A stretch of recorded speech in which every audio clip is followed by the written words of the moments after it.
All right, we are going to now look at the platters on the DDJ-REV7.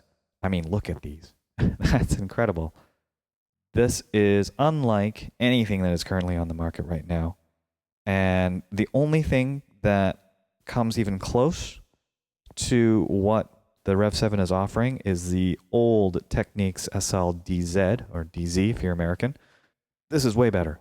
So the old DZ had literally had a screen, like a physical, like circular, chunky screen in the center, and the record plate was like basically a big donut, and it was problematic. I mean, a lot of that player was problematic, but it would kind of get loose. You'd kind of feel it wobbling around that big thing.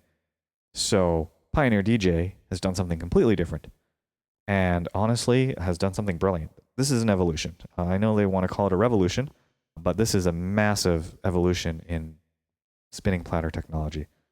You can get a vivid, beautiful screen, dead center, like you would see in a CDJ or, you know, a DDJ 1000, and then it spins. Look at this. It's spinning. It's amazing. Let's do a bit of a teardown. The top just kind of pops right off, like so. This is actually very reminiscent of the DDJ-SZ, I want to say. I think I've seen pictures of a similar kind of mechanism where it just kind of pops off. So look at this.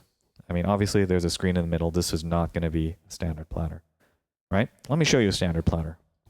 Got the Rain 1 right over here. Boom. And this is slip mat, and bam. This is a platter. This is what you see on turntables. This is what you see in Techniques. It's got your big, you know, two things. You can pop it right out like this. Now, this part is slightly different. This is not what you'd see on a turntable. So the direct drive motor, basically a giant magnet, is, I think, inside or underneath this metal ring. Now, this metal ring spins around due to the magnet, and you'll notice these two little holes here, and then in this platter, there's these two little nubs, and they just kind of like fit in, kind of work it. It's kind of wobbly right now. There we go, right? And so this spindle right here, so you'll notice like it spins independently of the platter, but it's kind of got some friction here. So when the platter spins and there's no pressure being put on it, this spins as well. When I put pressure on it, it goes independently, right? So this spindle controls the transport for the music in your software, which in this case it's Serato, it could be VDJ or whatever. So what happens is you turn on the motor, it spins and it plays. It's spinning this platter. It's spinning according to, you know, the speed, right? Now, this plate has a little sort of nub in here, and the spindle has a little divot right here. So what happens is this locks in place, all right? And you can spin the plate, and it'll spin the centerpiece with it.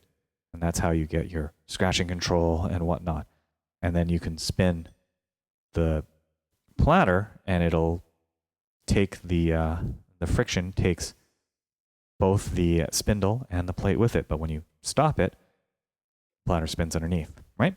So that's sort of the typical spinning platter setup you have in your in-music. It's the same on the NS7. It's the same on the Rain 12s. It's the same on the SC 6000M or the 5000M. So Pioneer basically said, F that, we're going to make up our own thing because we want a screen. So the principle is the same, but everything is, you know, obviously different. So the platter here is basically a ring. This is your slip mat. It comes with two plastic sheets. I'm assuming if you want one, it'll reduce the slippage. If you got two, it spins better, right? I cannot take this platter out. I think you have to like turn the whole controller over and unscrew the back, and then you might have to like remove some circuit boards. I'm not going to do that. I'm way too scared to do that. But I'm just assuming that there's a direct drive motor underneath, and that causes this outer ring to spin, right? See, there it goes. Playing the track, everything like that. Okay? So the principle is the same, but instead of a spindle, because, you know, there's obviously a screen, you have this plastic white inner ring that does the same thing. There's friction that, you know, when it's not being used, it spins alongside with the outer ring, but as soon as you put some pressure on it, you can stop it. And, you know, you can see right here, platter stopped. I'm turning this around, moving the waveform. All right, that's cool. So now we have this platter, which obviously has the transparent center, so you can see the screen. And then you've got these like teeth. You got these three sort of like things jutting out. Right? You've got one down here, which coincides with this little divot. Let's see if we can get it to, it's kind of hard to see, but it's right there. So what happens is this locks on to this inner ring like here, and there you go. Platter controls that inner ring. The platter's spinning underneath. The plate is spinning on top and moving independently. Voila, you have a spinning platter that still is able to have a screen. This is brilliant. This is unlike anything I have ever seen in the DJ world in terms of the mechanism. And I mean, the principle is basically the same as a locking spindle, but they've done it in a way that they can basically put a screen in there. So the only concern I have with this whole thing is this plate is plastic. All these are plastic. This ring is plastic, and it's not like a, you know, like a carbon fiber, like indestructible plastic. Like I can feel this bending if I give it a little bit of pressure.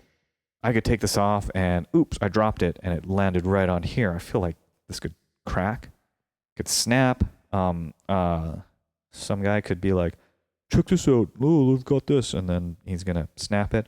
I could be like, this is not going in. And then kind of have some rage issues. I mean, all of this is going to be your own fault if you do something with it. But I'm kind of I'm worried. I'd be worried that this could break.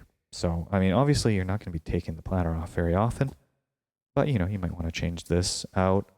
Change out the slip mats. I know somebody who, one of the designers just took a butter rug and cut a hole in the center for that. It would be nice if this was a little bit sturdier feeling, because like I can literally feel this bend. It doesn't feel strong at all. I wish it was, you know, something like metal, aluminum. It obviously has to be a little bit lighter, but you know, it's plastic. So that's my only concern with this setup. Other than that, it's amazing. It's like, it's very responsive. It feels great. You don't have, you know, this big 45 adapter thing in the center, so you can, you know, here I've got like this much space. Here I've got like, I can put my whole hand on it. And if you take a look, the Rain plate, it's actually bigger than the Pioneer plate, but the Pioneer plate feels bigger because there's just so much more room. I actually had to measure this because when I first saw it, I was like, no, there's no way this is only 7 inches. It's like 7.5 inches or something like that, but nope, 7 inches. But yeah, the whole thing is just, it's smooth as butter.